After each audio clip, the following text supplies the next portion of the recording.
Salut à tous, c'est Rudy, on se retrouve aujourd'hui pour une nouvelle vidéo. Ça fait un moment que j'en ai pas fait, donc je suis très heureux de vous retrouver.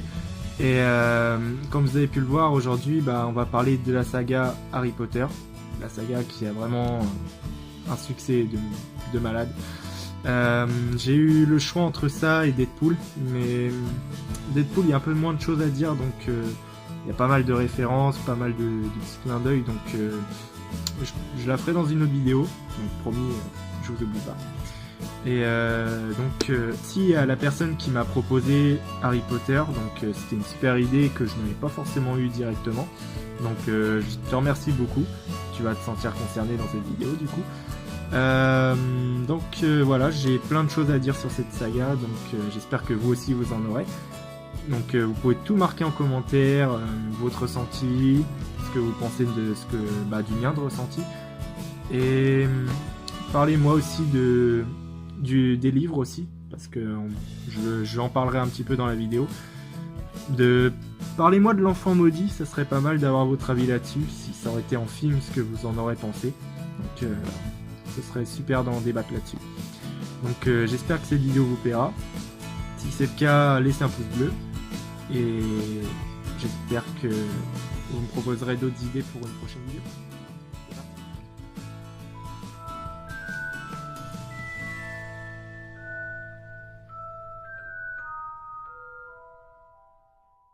Commencer par Harry Potter à l'école des sorciers. C'est vraiment le film que j'adore regarder parce que c'est la découverte. On voit que tout est merveilleux, tout est beau, tout est lumineux et on sent l'atmosphère comme quoi que tout va bien, les forces du mal sont pas trop présentes encore, ou elles sont assez cachées. Pourtant, il a dû se passer des choses avant ça, entre le fait que Voldemort ait tué les parents de Harry.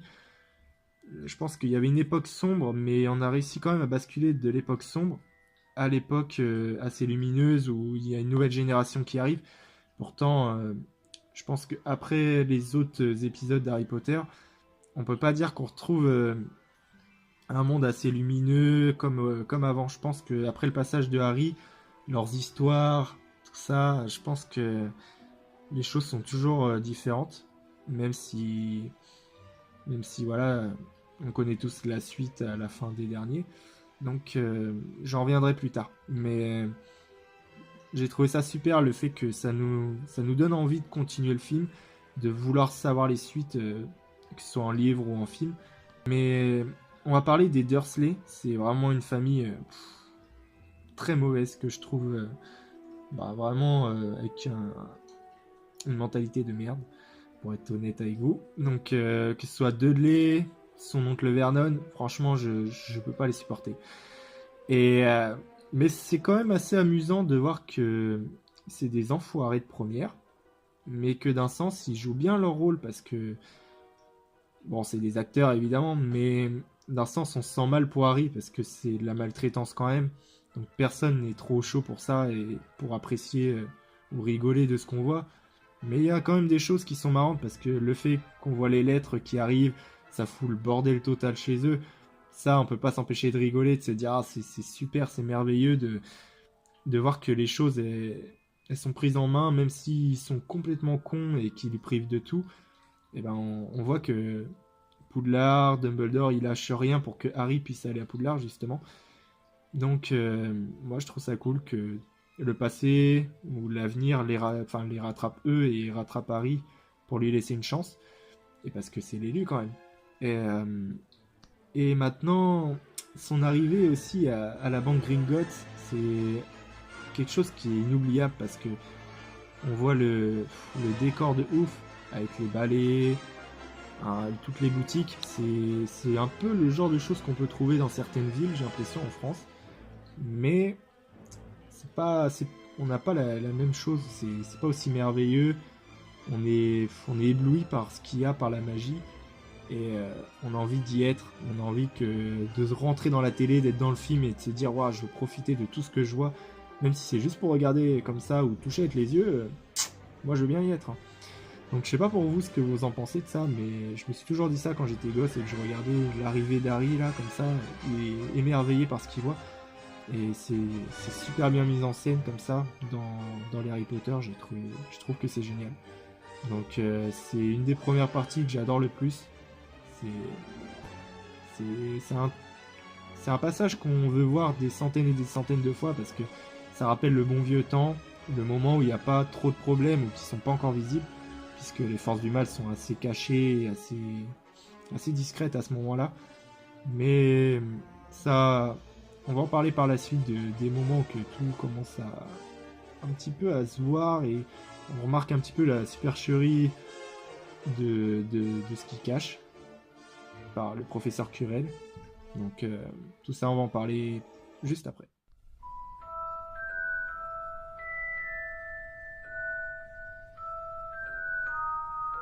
On va se pencher sur les batailles, entre les batailles du 1 avec le combat d'échecs, qui était très bien mise en scène, je trouve.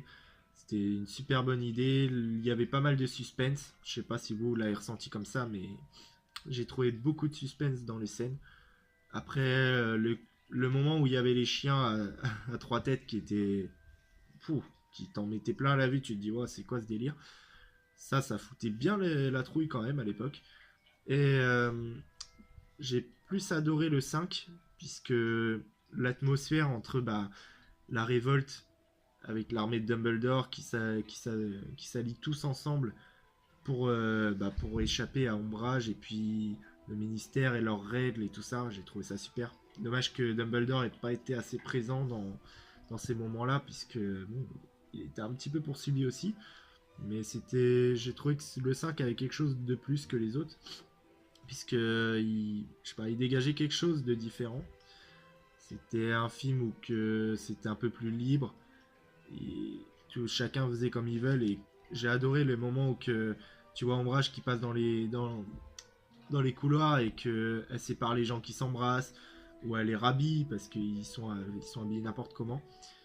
Quand tu vois qu'ils montent tous un groupe, soit pour se battre, s'entraîner, et t'apprends tel patronus de chaque personnage et tu te dis ouais en fait t'es impatient de découvrir le patronus de chacun, de te dire bon bah tiens Neville qu'est-ce qu'il va avoir, Hermione qu'est-ce qu'elle peut bien avoir. Franchement c'était super agréable de découvrir chaque patronus de chacun. Après la petite alliance avec Malfoy qui a essayé de foutre son grain de sel dans l'histoire aussi. Mais évidemment, si Harry est en train de faire ses magouilles, on peut pas retrouver un Malfoy qui va rien faire et rien dire. Et ça, c'est tout le long des films quasiment. Donc c'était vraiment cool ça aussi. Il y a aussi dans le 4, dans la Coupe de Feu, j'ai adoré le fait que ce soit un peu pas la même mise en scène, mais et on retrouvait un peu le même état d'esprit où c'était complètement différent de ce qu'on a l'habitude de voir. Quand il y a le tournoi des trois sorciers, les épreuves, c'est des choses que waouh, ça nous en met plein à la vue, on est content. Vu que du coup c'est des épreuves qui sont assez dangereuses et on aime voir un petit peu du danger, on voit les personnages qui se mettent en danger aussi. J'ai adoré dans le 4 quand tu vois Harry qui sort de l'eau comme ça alors que tout le monde le croyait un peu perdu dans l'histoire.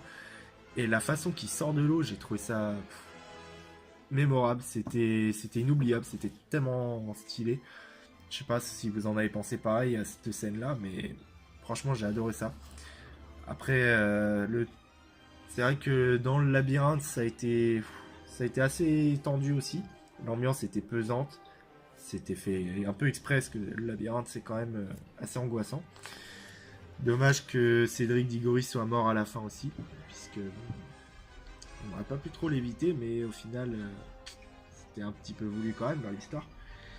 Mais c'est la renaissance de Voldemort, tu sens qu'il commence à passer aux choses sérieuses et qu'il a de l'emprise sur le monde et que là il va foutre un bordel pas possible. Tout ça, tu sens que c'est le commencement de quelque chose de grave qui va se passer et ouais, vraiment c'est une grosse menace qui commence à arriver. Et puis en parlant de menace, t'as Bellatrix qui arrive aussi dans le 5. C'est c'est un personnage qui est complètement barré, mais j'adore l'actrice puisque bon, je l'ai connue dans Fight Club et je l'ai trouvée assez charismatique, intrigante. Et le fait qu'elle peut jouer des rôles différents de la meuf complètement barrée et qui sort de prison justement, enfin qui s'est évadée, pas sortie comme ça naturellement. C'est vrai que au premier abord, j'avais l'impression que elle et Sirius c'était un petit peu le même délire. Mais bon, on remarque vite que Sirius c'est pas du tout la même mentalité et que c'est quelqu'un d'assez adulte aussi. Alors que Bellatrix, elle, t'as pas l'impression que c'est une adulte puisqu'elle ressent aucune émotion. En fait, c'est une psychopathe tout simplement. Donc beaucoup, je pense, doivent l'adorer aussi, un peu comme avec Malfoy, même s'il fait des crasses. Dudley, je pense qu'on l'apprécie beaucoup, arrivé au 5, puisque quand on voit que voilà, il est un peu con aussi sur les bords, comme toujours. Et quand on voit aussi que... et quand tu vois que Harry va quand même le protéger, et puis que voilà, malheureusement, il va le dénoncer, il va lui dire que il va dire à son père que c'est Harry qui est la cause de son état mental, alors qu'en fait, pas tellement. Mais ouais, il y a eu pas mal de choses. Après, c'est sûr que dans le dernier, quand tu vois qu'ils partent, qu'ils laissent Harry tout seul, bon bah, tu sens que c'est la fin de quelque chose, mais que t'es un peu nostalgique de toute l'histoire, de te dire qu'ils étaient tous mauvais.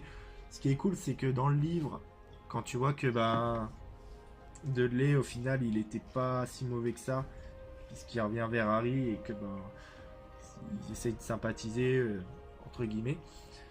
Et c'est vraiment très dommage qu'il ait pas mis dans le film, puisque on aurait eu moins de rancœur de se dire bon bah les Dursley ça reste des connards. Donc, mais bon, ceux qui ont lu les livres savent que ça finit quand même bien un petit peu dans le fond. Donc après, vraiment, les choses les plus dures, c'est les décès dans les films. Que ce soit Cédric, le pire, je crois que pour vous tous, ce sera Dobby. Parce que ça a été vraiment le plus triste. Ça a été vraiment difficile à regarder. Après, Sirius Black, ça a été triste. Mais j'ai adoré, j'ai toujours ressenti des frissons quand tu vois la réaction de Harry, qu'il est en train de hurler de douleur tellement que ça l'affecte. Et première fois qu'il utilise un sort qui est pas forcément gentil sur quelqu'un, quand il lance Andoloris sur Bellatrix, j'ai pris beaucoup de plaisir à voir ça parce que ça sort un petit peu de son ordinaire. Donc je sais pas si vous aussi vous avez ressenti ces frissons quand vous avez vu cette scène là, mais c'était tellement kiffant de voir ça. Donc c'est vraiment une scène que j'ai adorée. Après, là il y a eu la bataille finale et ça a été le gros bordel. Tu sentais qu'il y avait beaucoup de tension dans l'histoire. Tu savais pas qui allait vivre, qui allait mourir. Et au final, quand tu vois qu'il y a Lupin, Tonks et puis un des frères Weasley qui meurt aussi, ça fait chier quoi. Et la mort de Rogue, c'est vraiment un moment qui m'a fait mal au cœur sur le jour que je l'ai vu au cinéma. Le fait que la façon qu'il meurt, le serpent qui s'acharne dessus, ça a été un moment très très très dur à regarder pour moi. Même le plus dur du coup. Pire que Dobby même. Mais après, quand on regarde ses pensées et qu'on voit que dans ses souvenirs, il était amoureux de la mère d'Harry, il a été présent dès le début, à sa mort aussi, et on comprend toute l'histoire, même l'indice dans le début du film, dans le 1, qui lui donnait sur le nom de la rose, enfin de la fleur. Tout ça, enfin, il y a plein de choses qu'on ne pouvait pas deviner dès le début, mais au final, on est content de l'apprendre. Et aussi, ce que j'ai adoré le plus, ça a été le sacrifice d'Harry.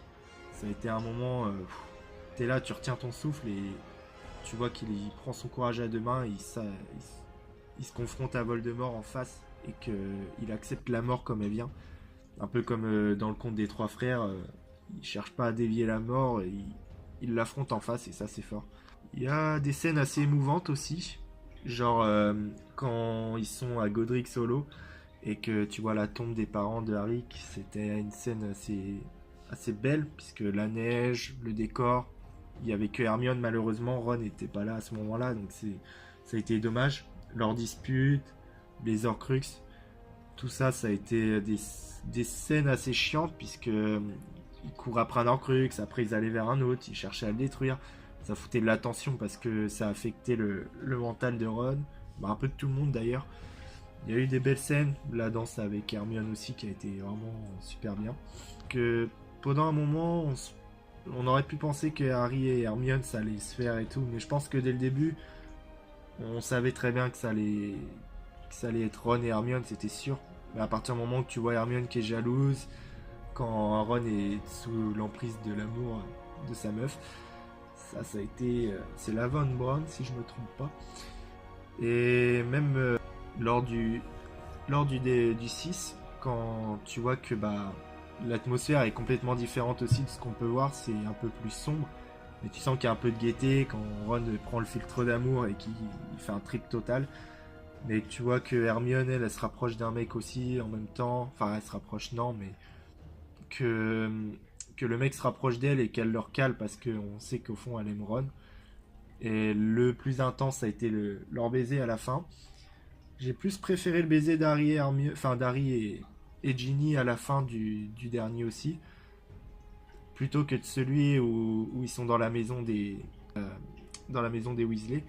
Ça a été vraiment une scène assez belle, mais c'était pas pareil. Enfin, c'est dommage parce que ça a été coupé au mauvais moment, dommage. Les relations ont été vraiment touchantes.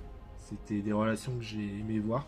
J'aurais aimé voir Neville et puis Luna Lovegood. C'est vraiment Luna, c'est un personnage qui est fascinant et assez énigmatique dans le fond. Je suppose que beaucoup d'entre vous l'adorent aussi, un peu comme moi.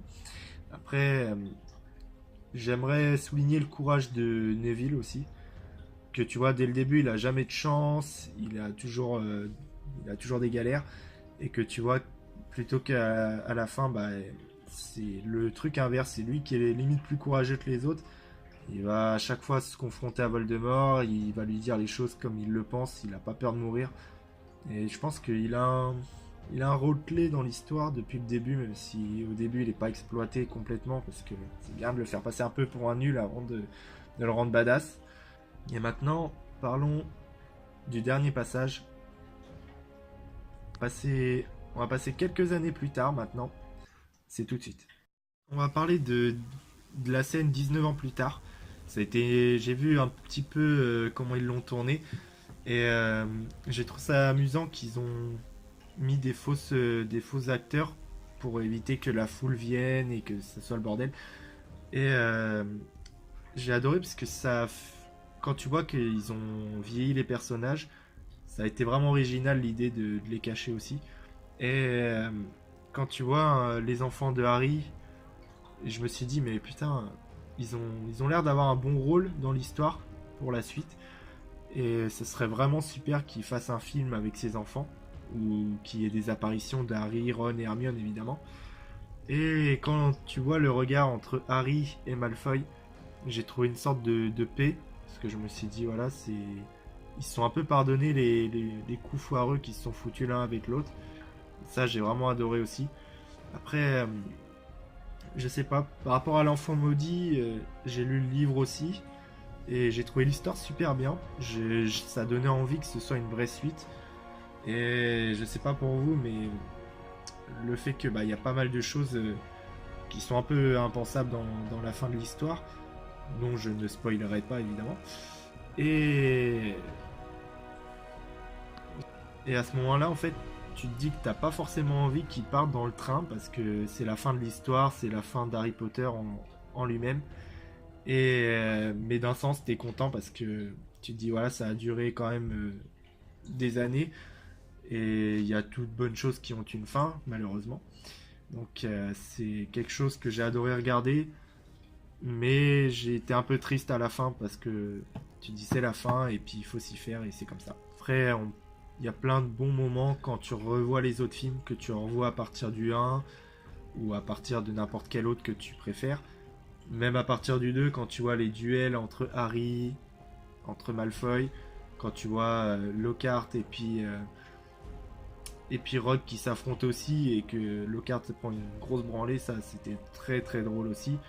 Il y avait plein de petits moments où c'était assez drôle dès le début. Bon, après c'est devenu moins drôle par la suite parce que c'était plus sérieux, c'était plus sombre. J'ai j'ai adoré le fait que dans les forces du mal, déjà la manière de se déplacer, les fumées noires, bon évidemment je suis plus attiré vers ce côté-là. J'ai adoré quand l'ordre, eux aussi ils volent et que ça fait de la fumée blanche, c'est une sorte de contraste entre le bien et le mal, j'ai trouvé ça super. Après, le fait que le mal aille jusque dans la ville de Londres pour foutre le bordel sur les ponts, tout ça, j'étais vraiment surpris de voir ça. Je me suis dit, ouais, ils attaquent en pleine ville comme ça, quand ils vont au chemin de traverse et qu'ils pètent tout. C'est, tu te dis, ouais, ils sont tarés, enfin, ils ont peur de rien là pour le coup. Et sans compter qu'ils ont défoncé la boutique d'Ollivander et ça c'était vraiment trop dommage parce que c'est quand même un personnage qui nous a marqué dès le début. Quand tu vois que Harry découvre sa baguette, que il découvre toute l'histoire un petit peu petit à petit de sa vie aussi. Et tu te dis que tout tourne autour de ça, puisque les reliques de la mort, ça tourne aussi là-dessus, puisque c'est quand même la baguette de Siro qui provient un petit peu pas d'Ollivander, mais ça vient un petit peu de son histoire aussi. Donc ça a été un personnage que j'ai adoré revoir dans le dernier, puisque voilà, ça fait un bon moment qu'on l'avait pas revu. Donc c'était vraiment cool aussi ça. Il y a eu plein de choses qu'on adorait voir dans les Harry Potter. Le retour de Dobby, même s'il meurt après. Bon, après, il y avait plein de choses. Donc je compte sur vous pour me dire en commentaire tout ce que vous ressentez sur cette saga, qui est vraiment incroyable. Dites-moi ce que vous auriez aimé que je parle, parce que j'ai pas forcément le temps de tout dire non plus. Donc exprimez-vous un maximum et on se retrouvera pour la prochaine vidéo sur Deadpool.